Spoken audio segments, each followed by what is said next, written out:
Tengan todas y todos ustedes por los derechos humanos con Luis Soriano. Hoy ya es 16 de febrero, son las 11:10 de la mañana y como ven ya tenemos un invitadazo de lujo. Yo creo que es el invitado más trascendental, más importante que hemos tenido en el programa, tanto en relevancia de lo que ha hecho en su trayectoria, pero también lo que ha demostrado y ha venido construyendo para favorecer a México y para hacer cosas por México. Está Luis Gonzaga Benavides y Lizaliturri. ¿Cómo está? Así es. ¿Cómo está, doctor? Me da muchísimo gusto que esté aquí con nosotros. Él es educador mexicano, pensador, políglota, conferencista internacional, ha trabajado en proyectos educativos en más de 60 países, es consejero de múltiples ministros de educación, es generador de modelos educativos cuya aplicación innovadora ha sido reconocida por la UNESCO, la OEI, la OEA y varios gobiernos extranjeros. Francia le concedió la orden de las palmas académicas por la creación del método de aprendizaje sináptico de lenguas extranjeras, Corea, China y Japón, y lo ha premiado como investigador educativo por sus aportaciones al uso del ábaco. Fue presidente del Consejo Nacional Técnico de la Educación, director general del Centro de Cooperación Regional para la Educación de Adultos en América Latina y el Caribe, y del Centro Regional de Construcción de Escuelas para América Latina y del Caribe, creados por la UNESCO.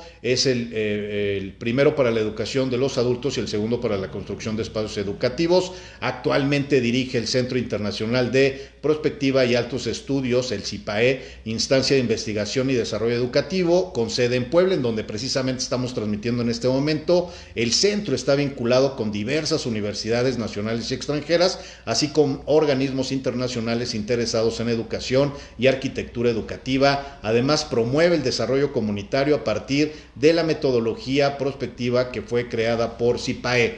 Muchísimas gracias, doctor, por estar con nosotros. Me da muchísimo gusto que esté. ¿Cómo está? Muy bien, adiós, gracias. ¿Cómo? Da mucho gusto verte y participar aquí en tu gran programa. No, yo feliz, doctor, de que me haya permitido. Esto lo venimos tratando de hacer desde hace ya un chorro de tiempo.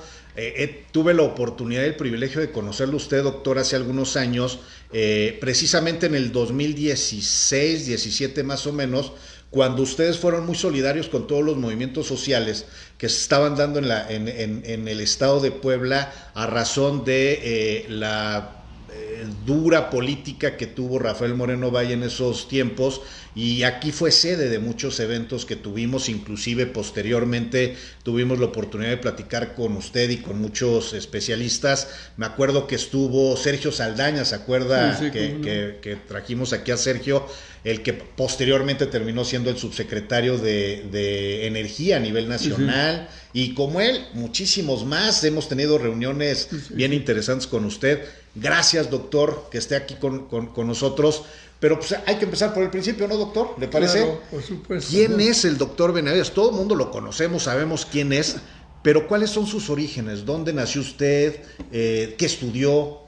Qué barbaridad. Yo nací en la Ciudad de México. Ok. Hace ya muchísimos años. Ok. 1937, para ser exacto. Y estudié, pues, por supuesto, primaria, secundaria, bachillerato, todo. Allá. Todo. Y mi primer estudio fue de maestro. Ok. En la Escuela Normal Queretana saqué mi título de maestro de primaria inferior y superior, así se llamaba antiguamente. Después, bueno, pues la normal superior, psicología en la Ibero, y seguí estudiando. Ok, si no ha parado de dejar de estudiar, ¿no? Toda mi vida he seguido estudiando. Estudié en Europa, en Roma, luego estudié en Viena, estudié en Colonia. Ok. Más o menos, ¿qué estudios? ¿Todo relacionado a temas de educación? Filosofía, educación, ciencias religiosas. Ok. Me especialicé en budismo. Ah, mire, qué interesante. Y pues esa ha sido mi vida. Estudié mucho cuestiones del ábaco. ¿Qué es el ábaco? El ábaco es un instrumento que primero se inició en las manos. Sí, sí, sí. Y después pues se fue desarrollando y es quizás el instrumento matemático más extraordinario que ha permitido el desarrollo matemático, fundamentalmente aritmético, de lo que conocemos. Sí, digamos que es como una base de todo lo que posteriormente ya se fue muy evolucionado, ¿no? Claro, después ya pues esto ya entró a un sistema electrónico y pues lo que maneja toda la electrónica pues, partió del ábaco. Claro. Es un instrumento muy sencillo que todo el mundo conoce porque hasta en las cunas de los niños les ponen bolitas así. Pero la riqueza que tiene pedagógica y matemáticamente es extraordinaria. ¿Por qué?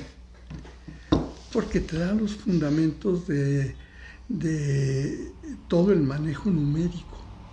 Ok. Sí. Es como una base de todo el esquema. De todo lo que tú quieras manejar. Por ejemplo, se ha exaltado mucho un acercamiento interesante de Enrique Dussel sobre el número 4. Diciendo que viene del Oriente y que aquí lo aprendimos del Oriente hace 30,000 años, ¿no? Sí. Y sí es cierto, pero se pierde de la función real del número 4, por ejemplo. ¿Por qué? Porque el número 4 es la base de todo conteo. Sí, cuando contamos, ¿verdad? Este dedo es el que cuenta. Y contamos 1, 2, 3, 4. Ok. O 1, 2, 3, 4. Sí, ¿verdad? sí. Los europeos contaron también el pulgar y entonces dijeron que era 5. Ya no los 4. Ya los 4, pero lo fundamental son los 4, que además de determinar los 4 puntos cardinales, ¿verdad? Nos presentan la organización social prácticamente en todas las culturas. A ver, explíqueme eso, ¿cómo está ese tema? Aquí todos nuestros pueblos tienen 4 grandes barrios. Ok. Y el centro es la unión de los 4 barrios. O sea, que vendría siendo como este dedo y la unión de estos 4. No, ¿O es diferente? No, es un dedo de la otra mano. Contamos. Ah, ok. Sí. Esto es muy claro, por ejemplo, en náhuatl. Se, ome, ye, nahui, macuili, de maitl, de la otra mano, ¿no? Ok. Y luego ya volvemos a contar chicuase, chicome, chicuey, chiconahui. Se, ome, ye, nahui se vuelven a repetir. Y así contamos 4 veces 4, ¿verdad? Y ese 4 veces 4 nos da 20. Ese está bien interesante. Y cuando te da 20... ¿cómo? Ya es una cuenta. Ok. Y es sempoali, una cuenta, ¿no? Eso está... Sí. Digo, yo venía a platicar de otra cosa ya con lo que estamos... lo que estamos platicando es requete interesante. Ábaco, sí, para el mundo occidental, por ejemplo, el 5 es 4 más 1. Sí. ¿no? Para esta concepción, el 5 es que ya hice la cuenta de los 4. Ok. Oiga, a ver, el ábaco, ¿dónde se inventó? Pues el ser humano lo inventó cuando comenzó a contar con los dedos. Ok, pero más o menos, por ejemplo, ya el ábaco, la estructura. Bueno, cuando llegan los españoles aquí a América, ven que los prehispánicos usaban un aparatito que se llama Zempoaltzin, ¿no? Ok. Y que con él, moviendo cuentitas, eran muchísimo más rápido que los contadores De esos que tenían ya los españoles, los ¿no? españoles. Pero los españoles habían usado el ábaco. Ok. Y el ábaco que habían usado, pues quizás sea muy interesante verlos. Voy a tratar de mostrarte, por aquí tengo algún ábaco. ¿Hay algún ábaco para...? Sí. Ah, bueno, a ver si quieren nada más movemos. Yo muevo, mire, para que vean. Ahí déjalo, mira. Ahí está bien, doctor. Mire, este es un ábaco. Ese es un ábaco. Ahí está. Y ahí vienen todas las, inclusive, cómo están las divisiones. ¿Cómo están? ¿no? Sí. Para que tengan una idea Aquí, de cómo no es el hay tema. aquí. Sí. ¿No? Sí. Ah, bueno, acá hay otro, también acá arriba. Acá allá arriba hay otro. Hay otro ábaco. Sí. O sea, el ábaco para ustedes Fundamental. Ok. Fundamental. Y esto, bueno, lo he difundido mucho por el mundo. El gobierno de Japón, el gobierno de China. ¿Ellos manejaban algo similar al ábaco también? Claro, pero ese ábaco que manejan ellos, que todavía lo siguen manejando, es un ábaco que los romanos les llevaron a China, porque ellos usaban un sistema de conteo que eran de tablitas. Ok. De tablitas. Y la colocación de las tablitas indicaba el número.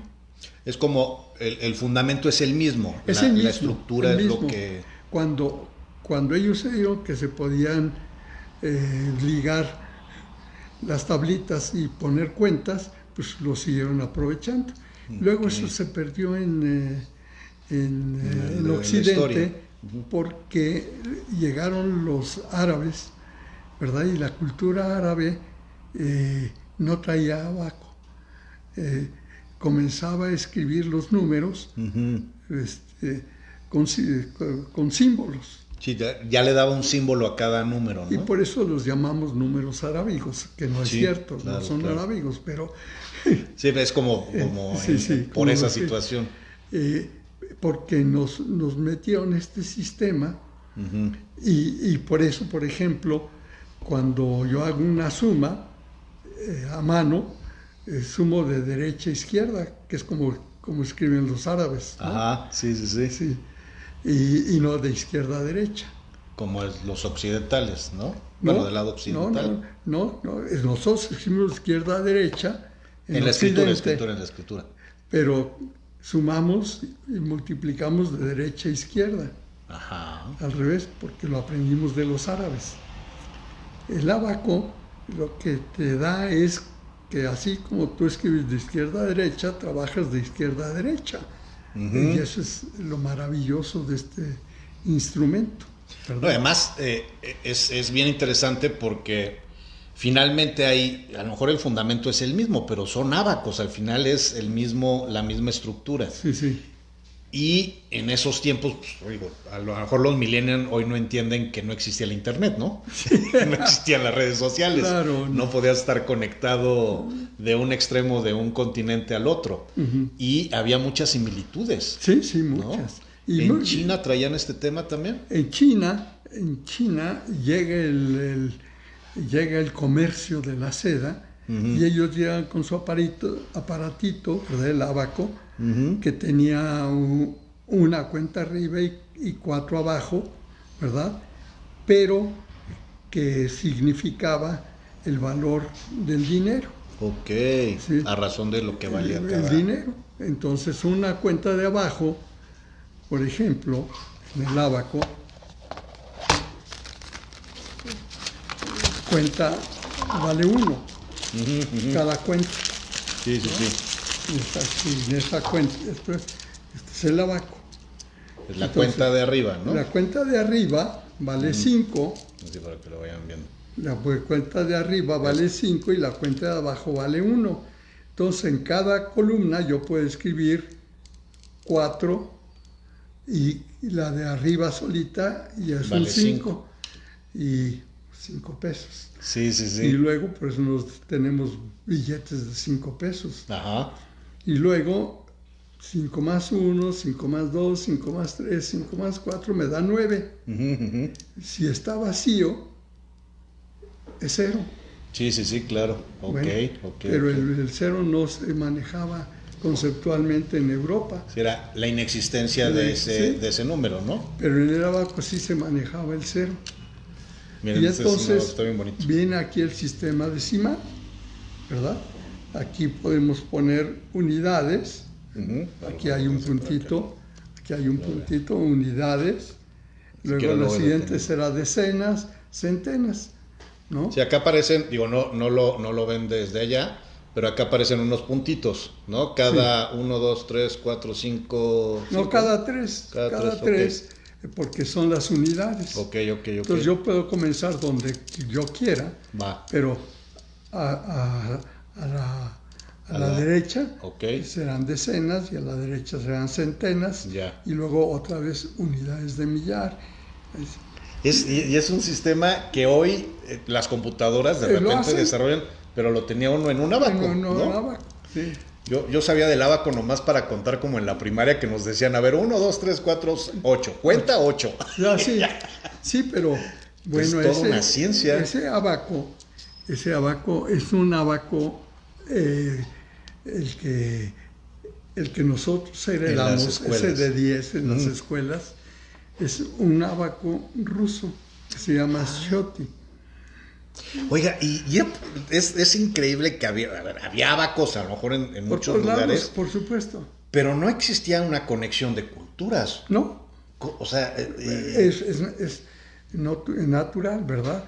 Es decir, tú imagínate cómo contaban sus borregos, la gente que tenía borregos, sus chivitos. Sí. ¿Cómo los contaban? Pues... a mano, ¿no? Bueno, a mano, pero cuando ya no les juntaban los dedos, entonces con piedritas, ¿verdad? Y cada borrego pues representa una piedrita, ¿verdad? Y luego poco a poco voy haciendo montoncitos, ¿verdad?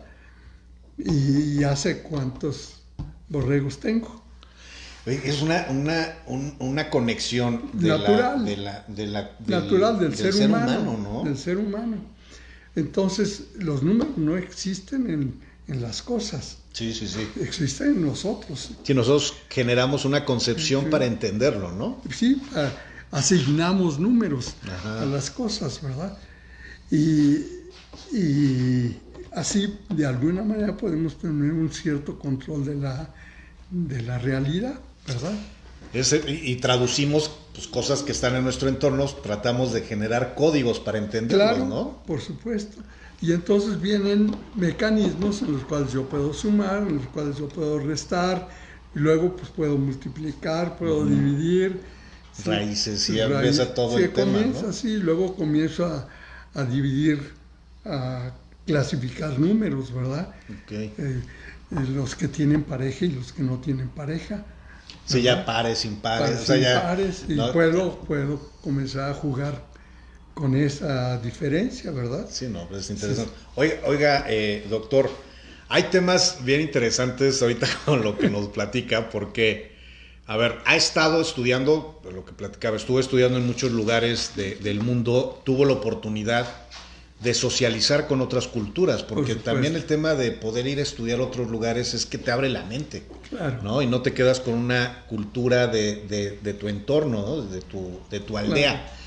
Y precisamente un ejemplo es el abaco, ¿no? O sea, sí, yo comencé a trabajar con lo del abaco por el año 1957. Ok. Y eso me obligó a buscar bibliografía. Y curiosamente la bibliografía estaba en chino, japonés o ruso. Mira nomás. Y tuve la oportunidad de ponerme a estudiarlos para poder entender qué significaba esto. Y para poderlo estudiar tenía que aprender el idioma lenguas. y eso le permitió poder Y eso ampliar te abre más. un poco el horizonte, ¿verdad? Y entender el mismo significado de los números, ¿no? ¿Cuántos idiomas habla? No, Más o menos. pues no, ya. Que te acuerde. Apenas el español. Ah, sí le sabe a varios, ¿no? Bueno, pero no importa el Pero número. lenguas original, digo, náhuatl, Náhuatl, sí. que ha de ser precioso Sí, el sí, sí, entender. ¿Alguna otra además del náhuatl? De las prehispánicas, nada más náhuatl. ¿Es muy complicado aprender las lenguas prehispánicas Es- entre una región y otra? No es que sea complicado, es que es otra mentalidad. Ok. Sí, otro sistema gramatical y nosotros lo queremos manejar con la gramática griega, ¿no? Porque estamos Que estructurados estamos, así, ¿sí? ¿no? Y ahí no funciona la gramática griega, ¿verdad? Es, es, eh, es otra visión del mundo, pero el chino te ayuda mucho porque el chino, parte del japonés, pues tienen más o menos el mismo acercamiento lingüístico, ¿verdad? Ok, Y por ok. eso pueden componer palabras. O sea, mucho de lo que usted ha venido construyendo durante toda esta vida ha sido porque ha roto estas estructuras preconcebidas o precreadas desde su origen, de su nacimiento, ¿no? Con nuevos idiomas, con este tipo de sistemas, con nuevas culturas, ¿no? Sí, yo creo que este acercamiento a otras culturas, a otras visiones del mundo, te obliga a romper esquemas Sí, claro. y a tener la capacidad o generar la capacidad de mucha analogía. Ok. No similitud, sino analogía, ¿verdad? Porque las lenguas te van interconectando con una visión del mundo, ¿verdad? Y las cosas como nosotros las nombramos, pues las nombramos por herencia, Sí, claro. ¿verdad? El español que nosotros hablamos es un español que no tiene la misma capacidad evolutiva que el que hablan en Castilla, en España, ¿Por qué? porque es aprendido. Ah, no es No es originario. originario. Entonces, la evolución fuerte pues se da allá. Un poco ya se da porque ya lo hicimos nuestro, ¿no? Como el mexicanismo, bueno, palabras ya como más... Y giros también. La misma visión del mundo pues no es la misma, Claro. ¿verdad? Aunque digamos la misma palabra, pues a veces no entendemos lo mismo, ¿no? Y esto es muy importante porque cuando vas acercándote a las diversas lenguas, te vas dando cuenta, ¿verdad?, cómo la visión del mundo se te va ampliando y ese es pues un regalo de la vida, ¿no? Innecesario para poder Regalo romper de la vida, esquemas, ¿no? sí, sí. Ahorita que decía de las palabras que puedan ser, o a lo mejor la misma situación y que pueden ser palabras diferentes, o puede ser a lo mejor interpretaciones diferentes. Diferente, sí. En el TikTok, que es como Sí. ahora es lo de hoy, hay dos muchachas que son muy tiktokeras, muy visibles, son primas, hermanas, se llevan muy bien, de repente viven 6 meses en un lugar o 6 meses en el otro, pero son muy unidas. Y hacen el juego de, ven esto y dice cómo le dicen en España y cómo le dicen en México, Así es. ¿no? Y entonces son primas hermanas, súper cercanas, traen una cultura muy vinculada, una es mexicana, la otra es española, traen las culturas muy vinculadas y a pesar de eso, pues obviamente es como se dice en España de esta forma, como se dice en México de esto, Así ¿no? es. Hasta lógicas actuales, o sea, cultura moderna, por supuesto. obviamente es bien diferente. Claro. Y cuando tratan temas como del pasado, o sea, de cosas ya de históricas, igual. Es más complicado porque todavía es más diferente el concepto. Así, sí. Es más o menos Así el es, tema del lo que rompimiento pasa, de cultura, ¿no? Sí, así es. Y bueno, todo esto, para mí ha sido un descubrimiento de los procesos educativos, ¿verdad? Sí, que eso es a lo que quería irme encaminando precisamente. Sí. A ver, Finalmente la educación, y yo argumento mucho la lógica de la educación no solamente es lo que es formal, o sea, no es lo que te enseñan en la escuela o en el aula. La educación es la suma de todo lo que somos, ¿no? De nuestra familia, nuestro lugar de origen, lo que hablamos con nuestros amigos, inclusive nuestra situación sociodemográfica, ¿no? Todo eso es educación, es parte de la educación. Sí, es el concepto de educación es lo que ha sido debatido por muchos, ¿verdad? ¿Qué es educación? Y la educación es el único instrumento que tenemos los seres humanos para hacernos humanos. Ok. El fin último de la educación es humanizarnos. Si no nos educamos, pues no nos humanizamos. O sea, el tema de podernos identificar unos como con seres otros. como seres humanos y además incompletos, necesitados de estar con otros, ¿verdad? Y con la finalidad de poder convivir juntos. Sí, pues finalmente lo que dicen, ¿no? Somos animales políticos, en donde a lo mejor el concepto es medio extremo, pero finalmente es el tema de la convivencia humana, o sea, es Claro. el tema de vivir en comunidad. Sí. No es malo el son político. No, así hasta en la universidad lo tienen ahí en la escuela de Derecho.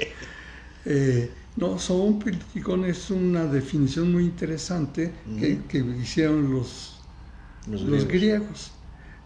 Mal traducida, mal interpretada. Si son politicón, no significa animales políticos. No, significa animal ciudadano.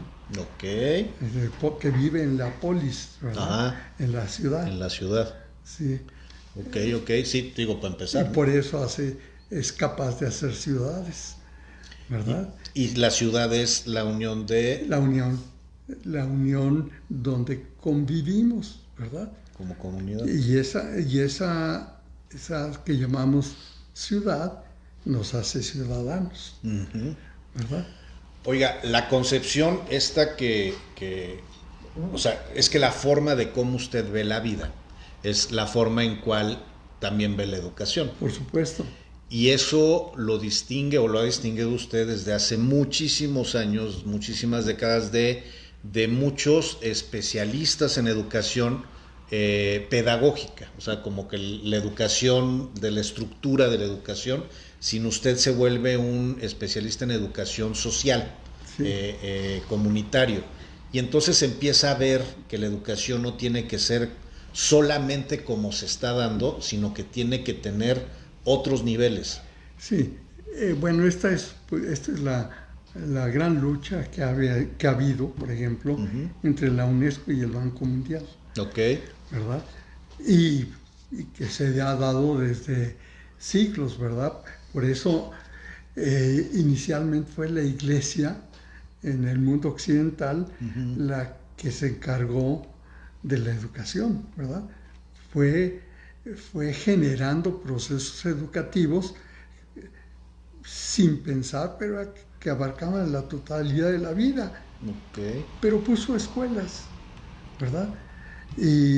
¿Escuelas de pensamiento? No, escuelas donde comenzaron a estudiar los niños, ¿verdad? Que aunque ya había en otras culturas, pues la humanización inicial que tenía la Iglesia, el cristianismo, era que Jesús lo que vino a enseñarnos es a ser humanos, no divinos. Eso lo enseñaban los griegos, ¿verdad? Sí, la divinidad, pero ¿no? La gran aportación del cristianismo es que Jesús nos lo presentan como el hombre total. El hombre del pueblo, ¿no? El hombre, ¿verdad? El que nos viene a mostrar qué significa ser humano. Y eso lo asumió la Iglesia y lo estuvo difundiendo, no nada más en la escuela, en el catecismo, no, lo estuvo difundiendo a lo largo de toda su historia. ¿Qué pasa? Que llega un momento en que esa estructura se vuelve jerárquica, ¿verdad? Pues en toda jerarquía hay quien domina a otros, ¿verdad? Uh-huh. Sí, sí, sí. Y cuando viene la independencia de México y viene este sentido libertario, pues hay un rompimiento. ¿Sí? Nosotros no queremos jerarquía. Uh-huh. Nosotros ya nos liberamos de la jerarquía real, ¿verdad? Y aquí vamos a buscar la igualdad. Uh-huh. Y esa igualdad en griego se llama laos, uh-huh. laicidad, pueblo, pueblo donde no hay jerarquía. Y pueblo es eso, ¿no? Sí. Y que es distinto de demos. Uh-huh. Sí, sí, sí. Y entonces esa laicidad es donde no hay jerarquía, todos somos iguales, ¿verdad? Y que es como los orígenes del buscar, cristianismo. Okay. Y ese es el origen del cristianismo. Luego, pues claro, se va jerarquizando y esa jerarquía asume el poder y toma el poder. Y ¿verdad? se empiezan a generar estructuras de poder también, de poder, de dinero, de poder, claro. De interés. Y entonces el gran rompimiento que se hace en México, prácticamente desde Hidalgo y Morelos, ¿verdad? Okay. Vamos a romper la esclavitud. Oye, antes de entrar ahorita a México con el tema de la esclavitud, me llama mucho la atención lo que dice la gran competencia o la gran rivalidad que existe entre la UNESCO y el Banco Mundial. Claro. ¿Cuál es una y cuál es la otra? ¿Por qué hay tanta diferencia? Porque la definición del ser humano para el Banco Mundial uh-huh. es que es un ser económico. Okay. El hombre es un ser económico. Okay. ¿Y qué hace el ser económico? Consume y produce. Uh-huh. Entonces el ser humano es el que consume y produce. Y a eso se reduce. Para el Banco Mundial es eso, ¿no? Bueno, ¿cómo controlamos eso? O sea, un factor de producción. ¿Cómo lo controlamos? En procesos educativos, pues haciendo que el ser humano produzca y sea consumidor. Y entonces, como no lo puedo controlar a lo largo de toda su vida, lo reduzco a la escuela. Okay. Y entonces todo el proceso educativo lo identifica con la escuela. Uh-huh. Y eso es lo que nos ha pasado en México. O sea, el Banco Mundial es el que incentiva. El Mundial nos hizo entender que toda la educación se da en la escuela. Y por eso controla la escuela. ¿Cómo controla actualmente las escuelas? Pues a través de la OCDE, la Organización para la Cooperación y el Desarrollo Económico, ¿verdad? Okay. Y nos pone la prueba PISA. Uh-huh. Que tanto en México se está atacando, ¿no? Bueno, está tratando de replicar. No, que nos muestra, que siempre nos ha mostrado que México es un desastre en educación. ¿Por qué? Porque no pasa las pruebas PISA, uh-huh. ¿verdad? Y ahorita en Francia están, como nosotros tuvimos hace 20 años, ¿verdad? Tratando de deshacerse de las pruebas PISA porque no los ha llevado más que a un individualismo. Exactamente. ¿Verdad? ¿Qué es lo que nos ha sucedido en México? Cuando tú todo lo cifras en la escuela, pues entonces tratas de controlar la escuela. Y puedes controlar la primaria, la secundaria, quizás un poco el bachillerato. ¿Y cómo controlas la educación superior? Pues como lo están haciendo. Con la filtración de quién puede estudiar. La certificación. Okay. Tú no vales nada si no te certificas. ¿Y quién no te certifica? Valor. Pues los extranjeros, ¿verdad? Que te cobran, o los que se asumen con eso, ¿verdad? ¿Y por qué? Porque es el control de los procesos educativos, como si todo fuera la escuela. Ok, a ver, es bien interesante esto, porque mucho de lo que estamos viviendo en México, en Puebla en particular, ya el tema de las violencias sistematizadas, el tema de la discriminación que ya ha rebasado mucho el tema social y que ya ha motivado la violencia, los feminicidios, o sea, todas estas violencias que estamos viviendo, uno de los orígenes es el individualismo. Claro. Y el individualismo, ahorita con lo que nos platica, es motivado por esta necesidad del Banco Mundial de crear sujetos que sean individuales y no parte de una colectividad. Y que puedan competir uno contra otro, ¿verdad? Como factores de productividad. Como factor de producción. Eso es bien delicado, ¿no? Pues sí, pero ahí estamos metidos. Ajá. Sí, ahí estamos metidos. Y por eso la lucha que ha generado la UNESCO y que hemos nosotros generado, contribuido es no te dejes engañar. Uh-huh. La educación es un proceso de toda la vida. La escuela, claro, es un proceso muy importante, pero así chiquito respecto a todos los lugares donde tú puedes desarrollar tu vida. Tú lo acabas de decir, ¿verdad? La familia, la escuela, el comercio, la policía, el gobierno, todo eso son procesos educativos que al volverse, como quiere el Banco Mundial, proceso individual de competencia, de competitividad, uh-huh, ¿verdad?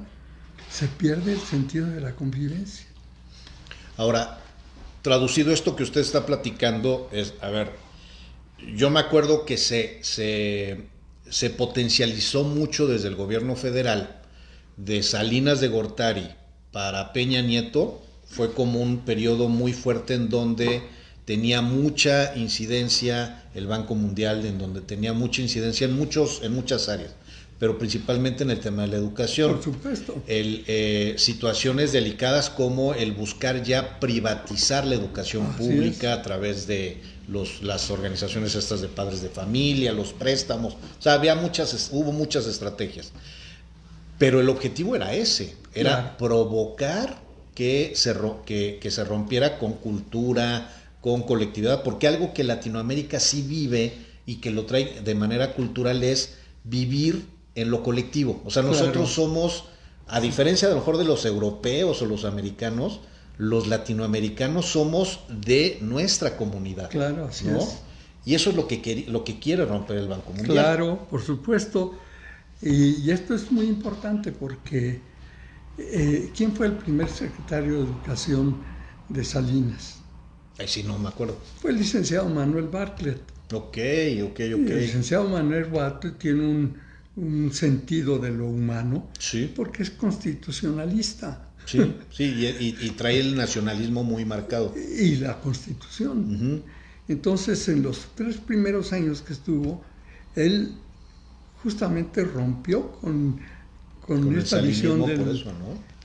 Con esta visión que no era la de Salinas, por eso lo descartó. Uh-huh, uh-huh. ¿Y qué proponía él? Pues esto, que vivamos la Constitución. Vivir la Constitución no nada más es en la escuela, uh-huh, es desde la escuela. Y la escuela, en el sentido amplio, ¿verdad? No es las 4 paredes o el recinto que está ahora bardeado, ¿verdad? Sino es una manera de vivir, uh-huh, ¿verdad? Sí. Que hasta los pintores dicen, esta es de la escuela renacentista. ¿Qué quiere decir? Pues es una misión del mundo, ¿verdad? Uh-huh. Y eso es lo que tendría que provocar la escuela. Cuando el Banco Mundial se apropia de las escuelas, se olvida de esto, ¿verdad? Y entonces se encierra las escuelas y como viene toda esta idea de privatización, uh-huh, porque es disminución del gobierno, del Estado, ¿verdad? Sí. A volverse simples administradores, ¿no? Exacto. Pero desde afuera. Desde afuera. Entonces ya el compromiso de humanización que está planteado en la Constitución desaparece. Ya no se toma en cuenta. Sí. Lo que pasa es que se menciona el artículo 3, pero no se vive. Sí. ¿no? Sí, sí, sí. Y no se vive otros aspectos humanísticos de la Constitución, que son fundamentales. Oiga, doctor, a ver, hay un tema ahorita con lo que me dice de la época en la que Manuel Bartlett era secretario de Educación y conectado precisamente a este sexenio, mucho de la escuela mexicana tiene que ver él. O sea, Bartlett es pieza fundamental para esta nueva escuela mexicana. Por supuesto. Digo, la gente de Morena que solamente está pensando de dónde viene, no lo ven. Sí. Pero Bartlett es pieza fundamental de la nueva escuela mexicana. Por supuesto. Eso que hizo en los 3 primeros años era precisamente buscar eso. ¿Eso? Le rompen la estructura porque Salinas estaba en la lógica contraria y logra retomarlo en Puebla, lo logra hacer cuando está de gobernador. Así porque es. empieza a potencializar muchos procesos. Así es. Y de ahí lo vuelve a retomar ahorita en el gobierno de Andrés Manuel. El humanismo mexicano finalmente es la base de la nueva escuela mexicana. Por supuesto, ¿no? Por supuesto. Sí, lo que pasa es que mucho de la definición del humanismo como está actualmente pensado, se cree que es nuevo. No. Sí. ¿Verdad? Y no se va a las fuentes que traemos desde antes de la llegada de los españoles, ¿verdad? Sí. Este sentido de comunidad, este sentido de participación, este sentido de igualdad, ¿verdad? Pues lo traemos como aspecto genético. Que eso es, yo creo que es bien importante, a ver si nos puede aclarar, doctores. A ver, el humanismo, pues obviamente el humanismo trae toda una estructura de 1800, etcétera, etcétera, pero ese humanismo no es al que nos referimos los mexicanos. No. Nosotros estamos hablando de una ideología y un pensamiento prehispánico. No nada más prehispánico, porque se fue mezclando, okay, ¿verdad? Bueno, en su origen, ¿no? En su origen, sí, porque la concepción que está inscrita en nuestra Constitución es ese amalgamar lo que somos. Uh-huh. Somos una pluralidad. Sí. Y en esta pluralidad hay algo que nos distingue, que es justamente la capacidad de convivir, aunque seamos distintos. Sí, ¿verdad? Y que lo distinto nos enriquece, no nos empobrece, uh-huh, ¿verdad? Esto es el humanismo mexicano. Que eso va muy totalmente en sentido contrario a lo que el Banco Mundial, etcétera, que lo que buscan es el individualismo, ¿no? Claro. Y curiosamente, esto coincide con la visión de la UNESCO. Ok. ¿Verdad? Okay. Que la UNESCO en un momento dado se dejó llevar por el Banco Mundial, ¿eh? Uh-huh. Hubo un pleito durísimo que a mí me tocó y a Bartlett le tocó también presenciar en Tailandia. Uh-huh. En Tailandia, en un congreso, uh-huh, de las una convenciones. Asamblea, asamblea de la UNESCO, okay, a la que se unió el Banco Mundial y la parte de los niños, UNICEF, de las infancias, UNICEF, para convocar a todos los países del mundo. Hubo una ruptura clarísima sobre este punto, ¿verdad? Okay. La UNESCO, con Federico Mayor, que era el director general, defendiendo el humanismo, y el Banco Mundial defendiendo el hombre económico, ¿no? Y queriendo demostrar mediante cifras, ¿verdad?, que tenía razón el Banco Mundial. Y esto estuvo a punto de reventar terriblemente esa asamblea. Ahí hubo una intervención crucial de Manuel Bartlett, porque ya era secretario de Educación, okay, y había sido elegido del Consejo de la UNESCO. Como parte del Consejo Internacional, ¿no? Sí. Y entonces la intervención fue, señores, si la educación no es humana, no nos sirve de nada. Sí, porque nos vuelve a ser esclavos. Lo que construyen, y esto lo traía por ejemplo mucho Moreno Valle, y lo hablaban mucho las organizaciones, ya regresando en estos tiempos ya muy cercanos en el morenovallismo, Rafael concibe la ciudad modelo y la llegada de Audi, o sea, para él el morenovallismo partía en que las personas no eran personas, sino eran instrumentos de comercio. Y entonces crear ciudad modelo, Audi, etcétera, necesitamos mano de obra. Y entonces calificada. Y entonces lo que necesitamos es tener casi herramientas que puedan producir coches. Así es. Y entonces dejan de ser personas y se vuelven instrumentos. Partes de instrumentos simplemente. Eso es lo que a gran escala está buscando el Banco Mundial. Por supuesto. Y lo ha buscado desde su creación, ¿no? Que es finalmente su lógica de privatizadores, ¿no? Que claro. Eso es lo que buscan ellos. Sí, porque los gobiernos no son buenos administradores. Ok. ¿Verdad? Y entonces... Bueno, el argumento de ellos, ¿sí? ¿no? Sí, ese es el argumento. Y además también le hemos regado muy feo. Sí, bueno. Pero sí, no son buenos administradores, y como no somos buenos administradores los gobiernos... Que se privatice todo. Entonces, los buenos, claro. Los que saben hacer las cosas son la gente que está en la iniciativa privada. Así es. Esa es una cultura que hay en México. Bueno. Horrible. Todavía sí, porque nos la infundieron. Sí, la presencia del Banco Mundial no es nueva. Sí. ¿Quién fue el segundo director general de la UNESCO? Ahí sí no sé. Un mexicano. ¿A poco? ¿Quién? Torres Bodet. Mire. Torres Bodet, que había sido en tiempo de Manuel Ávila Camacho, los 3 últimos años, secretario de Educación. Ajá. Y como secretario de Educación, recogió en el artículo 3, que se preparó 3 años para hacerlo, toda esta visión humana. ¿Verdad? Sí, por eso es intocable el artículo 3. Pues debería ser, aunque lo han modificado. No, sí. No, por lo menos el origen. Sí, no, pero la parte importante que subsiste, a pesar de las modificaciones tontas que le han hecho, bueno, es lo que hay que salvar, ¿verdad? Y ahí es donde se ve que el ser humano la finalidad del ser humano es desarrollar totalmente todas sus facultades, ¿verdad? Y si uno no las desarrolla es porque no se conoce. Así es. ¿Pero para qué? Esa es la pregunta, ¿no? Para convivir humanamente. Y eso es lo que dice el artículo 3.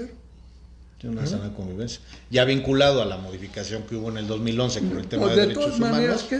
No, lo de los derechos humanos ya estaba en la Constitución. Sí. Nada más lo hacen explícito. Sí, ya lo especifican para todos.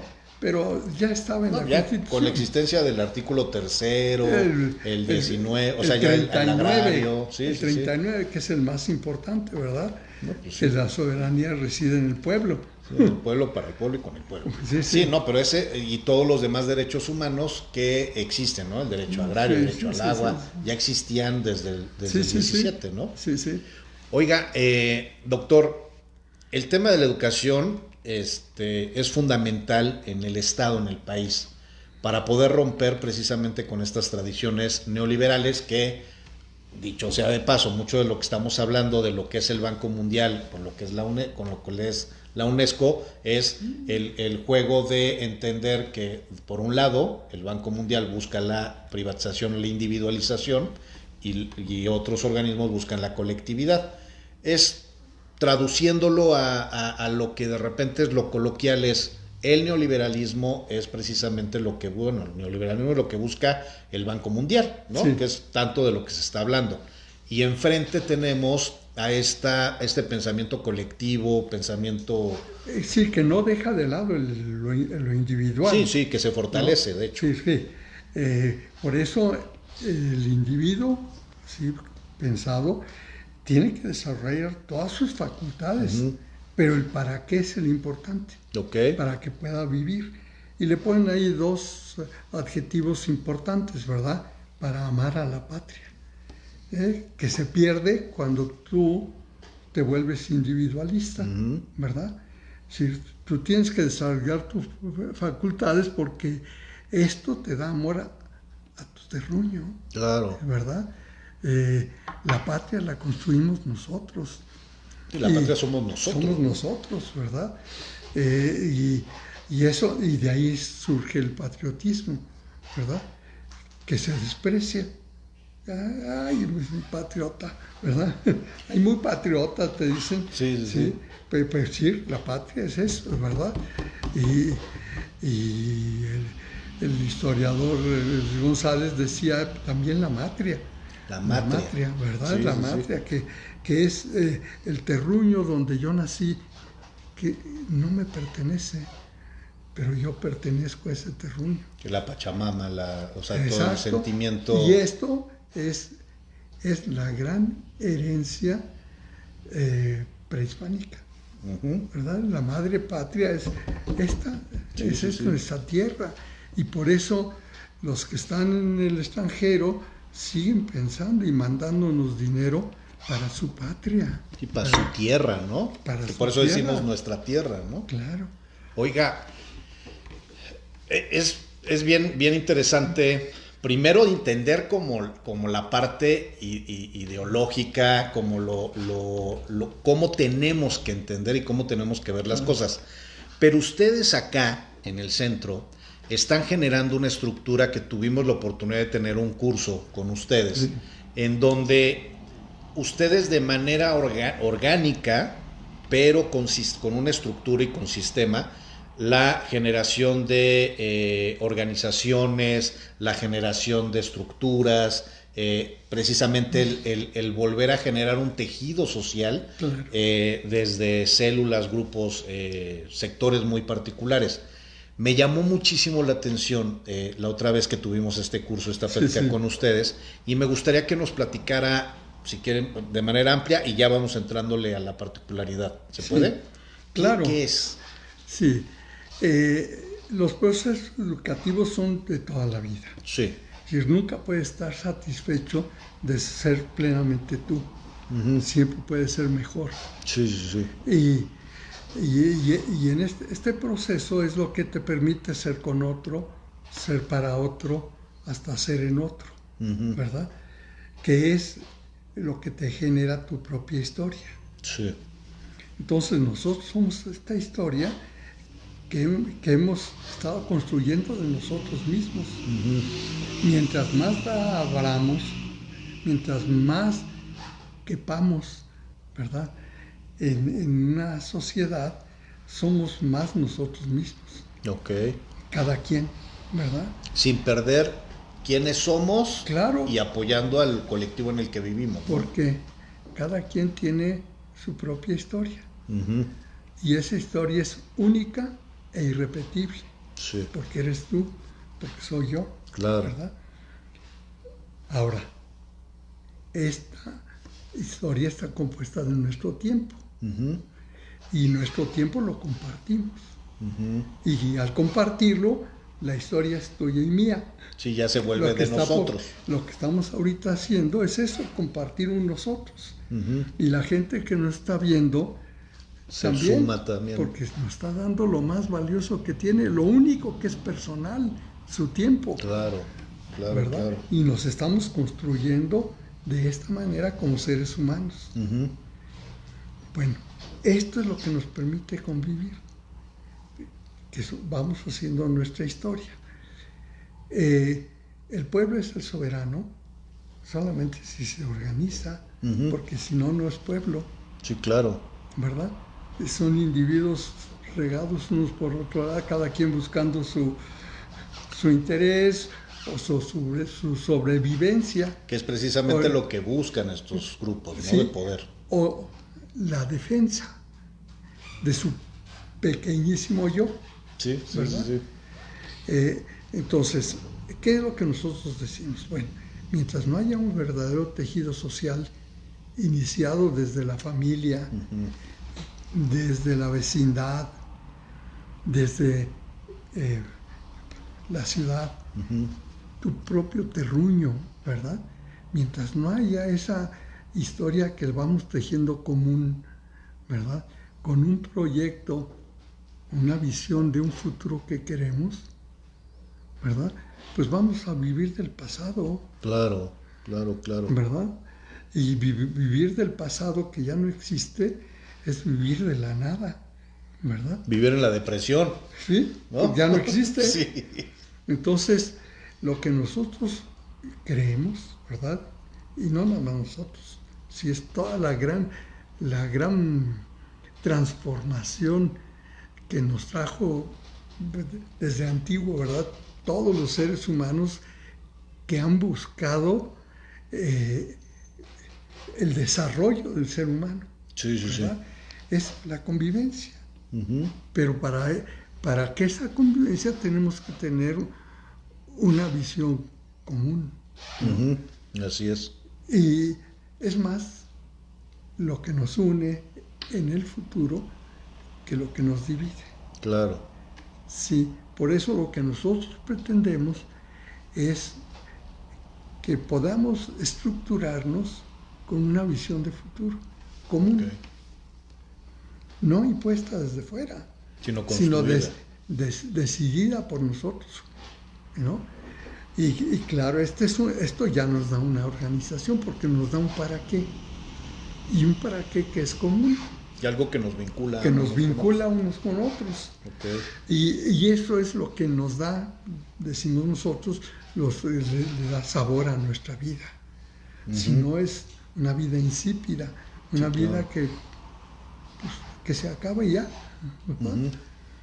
Y lo otro, ¿no? Lo otro, vamos jalando ese futuro para comenzarlo a vivir ya. No cualquier futuro, sino este futuro que nos es común. Y esto nos da fortaleza, nos da sentido de existencia. Ahora esto lo perdimos. Sí, oiga, doctor, la forma en la cual de repente nos hemos organizado o hemos buscado organizarnos o generar esta vinculación, pues ha sido bien diferente unos con otros. Claro. En el caso de ustedes han establecido una estrategia. Sí. O sea, han generado una estructura. Más o menos de qué va, o ya tiene alguna denominación aquí al producer claro. que está con nosotros. Sí, por supuesto. ¿Cómo se llama? Nosotros utilizamos un término matemático moderno, okay. ¿verdad? Que son los fractales. Esos fractales, no me acordaba del nombre. Los fractales. ¿Qué son los fractales? Bueno, los fractales son la potencialidad que encierra la partícula más pequeña uh-huh. respecto a un todo al que pertenece. ¿verdad? Sí. El sabor de la sal en un pedazo sacado de una mina así grandota o formado del mar. Sí. Ese sabor se encuentra igualito en la más pequeña partícula. ¿En el fractal? Que es el fractal. Ok. Entonces lo que nosotros a través de los fractales lo que queremos es que vayamos contagiando ese sabor uh-huh. o que vayamos despertándolo porque ya está ahí. Sí, ya existe. Ya existe, pero no nos damos cuenta. Y eso es precisamente lo que vivimos en mucho derivado del neoliberalismo, de esta lógica, es el rompimiento más bien los fractales en rompimiento, ¿no? Uh-huh. Lo que se está buscando es el sabor. Ándale. O sea, todos tenemos el sabor, pero lo tenemos individual. Sí. Puede potencializar más el sabor Así nos juntamos y empezamos a trabajar eso.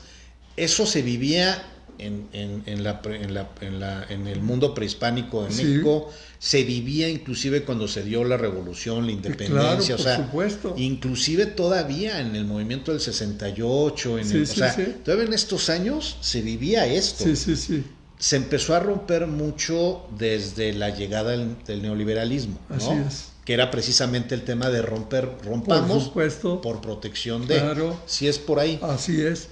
Y esto nos vino también como una invasión epistemológica, se oye muy feo eso, Sí, ¿verdad? sí. Como una invasión de cómo conocemos. Ok. Que nos comenzaron a imbuir que la única manera de conocer era dividir, dividir las ciencias en pedacitos, ¿verdad? Cada vez más pequeños para que cada quien sepa menos del todo. Especialista en algo y sin saber nada de lo demás. Otro, ¿sí? Eso sí se está dando mucho. Eso, Claro, ¿no? claro que se da, y no nada más en medicina, En todo. sino en todo. En derecho, imagínense ahora ya hay abogados penales, laboralistas, civilistas, sí. porque se terminan especializando en eso y ya no atienden otras tareas. Así es. ¿Sí? Bueno, ese es eso viene junto con este rompimiento, ¿verdad? Se nos pierde el todo, ¿verdad? ¿Por qué? Pues nos encerramos en nosotros mismos, ¿no? Y yo voy con el médico y me duele la cabeza, pues si es especialista, pues me da para el dolor de cabeza, ¿verdad? Y si no te remite al especialista. Y el especialista dice, no, pues debe ser del riñón, y te receta por cuestiones del riñón, pero no fue eso, y entonces te mandan con el otro especialista. Y acabas con una farmacia y no te aliviaste. No, es la cabeza, luego el tema que es el cráneo, entonces óseo, y entonces ya no es eso, que es neurológico, y entonces es un tema. Bueno, pero eso pasa en todo. Sí. Y eso penetra en nuestras escuelas. Ok. En nuestras escuelas, entonces, por materias. Sí, los fragmentan las materias. Y eso dice, pues es que es muy importante que tú sepas matemáticas. Y entonces el maestro de matemáticas te exige que tú sepas matemáticas. Ni sabes para qué, pero tienes que saber matemáticas, ¿verdad? Y el de español, y el de inglés, y el de biología, y el de química, pero nunca hay de una visión del todo. ¿Qué está pretendiendo la escuela mexicana? Pues que no sea así. Que se pueda transversalizar Y que sepamos para qué. Y quiénes somos, ¿no? O sea, hacia dónde vamos, ¿no? Claro. De origen es quiénes somos. ¿Quiénes somos? Sí, porque si tú no te conoces, no puedes desarrollar tus facultades. Claro. ¿Verdad? Que eso es precisamente lo que estaba haciendo en la escuela tradicional anterior, ¿no? Sí, y tú te vas a especializar desde chiquito, ¿verdad?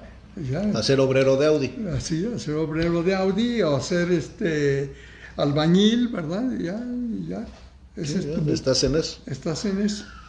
Híjole, los fractales ese el concepto fractal. No, y eso es lo hermoso de los procesos educativos que hemos promovido. Quiero decir que yo trabajé con Bartlett en la modernización educativa en la SEP. En la época de esos 3 años, ¿no? Sí. Y luego trabajamos aquí junto en el programa educativo poblano, con esa visión. Sí. Que yo le reconozco a Bartlett, porque Bartlett es estudioso de la Constitución. Sí. Y entonces lo que se nos olvidó es que tenemos esa Constitución y que tenemos que vivirla, ¿verdad? Claro. Y para... Es que eso que dice usted, que tenemos que vivirla, el abogado generalmente es que se tiene que cumplir, pero tiene usted razón, es vivirla, o sea, es tomarla como tuya y que sea parte de tu vida. Porque te constituye como mexicano. Claro. Y la Constitución de Puebla te constituye como poblano. Claro. ¿No? Y tú no puedes ser mexicano si no eres poblano. Y no tienes que vivir. Claro, tienes que vivir. Lo que te hace ser poblano es vivir la Constitución, por eso se llama Constitución, ¿no? Claro. Y el primer punto de la Constitución está tomado desde Morelos, ¿verdad?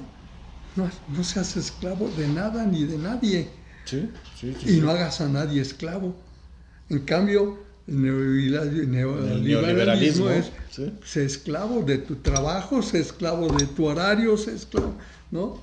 Sí, lo que decía Pepe Mujica, ¿no? Que dice mucho Pepe Mujica el tema de, a ver, tú no compras el coche o el teléfono con dinero. Ujú. O sea, lo que estás comprándolo es con tu vida, con el tiempo claro. de vida que estás usando para poder juntar ese dinero y comprar eso. Así Entonces, ese coche te costó Tu vida. tu vida, o sea, Claro. ese tiempo de vida te costó comprar ese coche. Así Entonces, es. totalmente diferente la Claro. concepción, ¿no? Así es. Tema complejo. Por supuesto, porque nuestra vida es compleja. Si fuera simple, pues ya la hubiéramos resuelto. Entonces, sí, y aparte qué aburrido sería, ¿no? La vida. Y todos igual, que es el otro problema que tiene el neoliberalismo. Sí, ¿verdad? claro. ¿Por qué nos ponen los mismos exámenes a Todo el todos? mundo. ¿Por qué? Pues para que todos sean iguales. Y siendo iguales los puedo yo controlar. Si son distintos no los puedo controlar. Sí, o lo generas en categorías, ¿no? Que es como el libro del mundo de la felicidad, Sí. los alfa, beta y gamma, ¿no? O sea, te construyo tres tipos de estructuras sociales para poder controlarlas, ¿no? Sí, y luego, no nada más eso, sino el grave problema que estamos teniendo ahorita con la cuestión del género, Claro. ¿verdad? Si rompemos la totalidad, que está muy claro expresado en la Constitución, ¿verdad? El primer elemento de la convivencia humana es el respeto a la dignidad de la persona. Sí. Cada persona tiene su propia historia y esa historia se llama respeto, esa historia se llama dignidad, Así ¿verdad? es. Y cada quien es distinto, por supuesto. No lo categorices. Sí, sí, respeto. Precisamente ahorita lo que dice, por ejemplo, lo que los defensores de derechos humanos hacen de cualquier área es dignificar los derechos humanos. Claro. Y precisamente es darle su reconocimiento y su vida A cada historia. a cada historia, al A cada individual, historia, claro. pero también como parte colectiva, porque Claro. los derechos humanos colectivos también se dignifican. Claro, porque somos seres colectivos. Ujú. Es decir, yo no puedo ser yo sin los otros. Claro. ¿Verdad? Y no puedo ser nosotros sin ser yo. Sin ser yo. ¿No? O sea, Y finalmente entonces es parte de. eso es lo formidable que nos plantea la Constitución, Claro. ¿verdad? Y por eso nosotros siempre hemos insistido mucho en conocer la Constitución y vivirla. Así es. Claro, hay elementos que son meramente administrativos, pero esos déjalos. Pero la parte filosófica que está ahí dentro, la parte antropológica, eso es lo que tenemos que rescatar. Todo lo que es la primera parte de la Constitución, que es la filosofía. Pero no del nada más mexicano. eso, nadie sabe qué dice el artículo 26 de la Constitución de Puebla. No, primero no saben ni que existe una Constitución de Puebla, de entrada. Entonces tú dices, bueno, pues es un artículo hermosísimo que habla de la familia, ¿no? Pues vívelo. Conócelo y vive eso, Vívelo, ¿no? ¿verdad? Y así nos pasa que el artículo 3 lo mencionan el secretario de Educación, la secretaria, pero no se vive. Claro. En las escuelas ni lo conocen, ¿no? Y luego cuando tú hablas de estos aspectos, te dicen, pues, ¿de dónde sacaste eso, no? ¿Sí? ¿Está en la Constitución? Pues claro, sí. En una ocasión había una reunión de obispos inquietos por el proceso educativo. Y entonces invitaron a Bartlett a una cena cuando estaba de secretario de Educación y querían saber por dónde iba el proceso de modernización educativa. Me pidió Bartlett que yo lo explicara, ¿no? Y comencé a hablar de el desarrollo armónico de todas las facultades, de la convivencia humana y las características de la convivencia humana, el respeto a la dignidad de la persona, el respeto a la integridad de la familia, la convicción del interés general, el sentido de fraternidad. Y de repente uno de los obispos, ¿verdad?, que era el presidente de la comisión, dijo, pues es el Evangelio. Sí, yo dije, bueno, pues habrá copiado el artículo 3. No se pueden oponer, ¿no? Sí, y claro, si basta vivirlo, Sí, y vivirlo nos da la oportunidad de ser verdaderamente mexicanos. Así que los sacerdotes dicen mucho el tema de vivan las sagradas palabras del Señor, ¿no? Sí. O sea, vivirla. Entonces me quedo mucho con este concepto Claro, de vivir. o sea, claro, vivir la Constitución. Y claro, todas las modificaciones, casi todas son de la parte administrativa. Ujú. Sí, ¿verdad? sí, Las grandes modificaciones se dieron, por ejemplo, en el artículo 27, sí. que fue un rompimiento de este sentido de que somos plurales colectividad, sí. y somos una colectividad y que los bienes que tenemos son de todos, Ujú. ¿verdad? Sí, sí, sí. Que esta tierra no es de individuos, sino que nosotros pertenecemos a esta tierra, Ujú. ¿verdad? Sí, Que es lo colectivo. formidable del artículo 3, Claro. del artículo 27 como estaba y como quieren ponerlo ahora otra vez, ¿no? Si quieren retomar otra vez, ¿no? Que es fundamental. Claro. Oiga, doctor, ya se nos fue el tiempo rapidísimo. Ya llevamos 1 hora 10 minutos. Qué Rapidísimo se fue. Podríamos tener muchísimas pláticas. Ha tenido la oportunidad de platicar con usted muchas veces y siempre me quedo con ganas de seguir platicando, pero siempre nos gana el tiempo. Sí. Doctor, muchísimas gracias. ¿Con qué se queda? ¿Qué le dice a la gente que...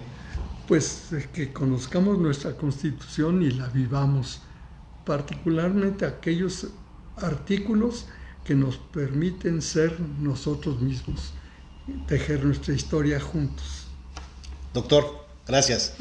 Un honor y un placer haber estado con usted platicando gracias. Y que la gente lo pueda conocer, lo pueda escuchar, lo pueda ver. Muchas gracias. Esto fue Voz Ciudadana por los Derechos Humanos y lo único que me resta siempre es decirles a todas y a todos ustedes, sean felices. Adiós.